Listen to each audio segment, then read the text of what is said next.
You won't believe what happened when a sweet, elderly grandpa just wanted to enjoy a peaceful day fishing by the lake. It all started on a calm, sunny afternoon when Grandpa Harold, a retired veteran, decided to take his fishing gear and sit by his favorite spot by the lake in his peaceful community. Now, Grandpa wasn't bothering anyone. He had been fishing there for years.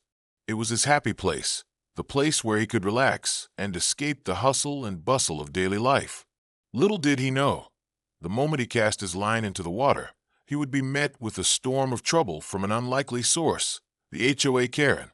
Karen, the self-appointed community watchdog, was on her usual patrol.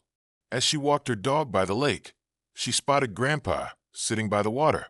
At first, she didn't think much of it, but then she remembered a new HOA rule about fishing, one that hadn't been communicated to the residents, mind you.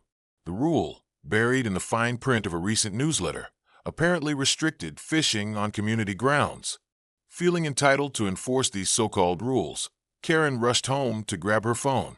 With a smug smile, she called the cops, reporting Grandpa for illegally fishing in the community's lake. As the call ended, she returned to her spot by the water, awaiting the arrival of law enforcement with a sense of victory. Meanwhile, Grandpa, blissfully unaware of the brewing storm, continued to fish.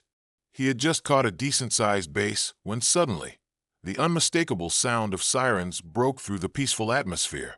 He turned around, a puzzled look on his face, to see a police car pulling up. Officer Thompson stepped out, a look of confusion on his face as he approached Grandpa. "Sir, we've received a call about fishing in this area," Officer Thompson said. Grandpa, still holding his fishing pole, replied calmly, "Fishing? I've been doing this for years. What's the issue?" The officer, clearly uncomfortable, glanced over at Karen, who was standing with her arms crossed, a smug look on her face. After a quick conversation, it was clear. Karen had called the cops on Grandpa for absolutely no reason. Grandpa was not in violation of any law, just a rule that wasn't even enforced properly. After a few awkward moments, the officer turned to Karen, who was now furious that her plan had failed. "Everything's fine here. Grandpa's free to fish," the officer said, before getting back into his patrol car and leaving. Grandpa, still smiling, packed up his things and waved goodbye. As he walked away, Karen stood there red-faced and realizing that her attempt to cause trouble had backfired. Grandpa would continue fishing, and Karen would learn a valuable lesson about minding her own business. Did you ever experience an HOA Karen moment? Drop a comment below and tell us what happened.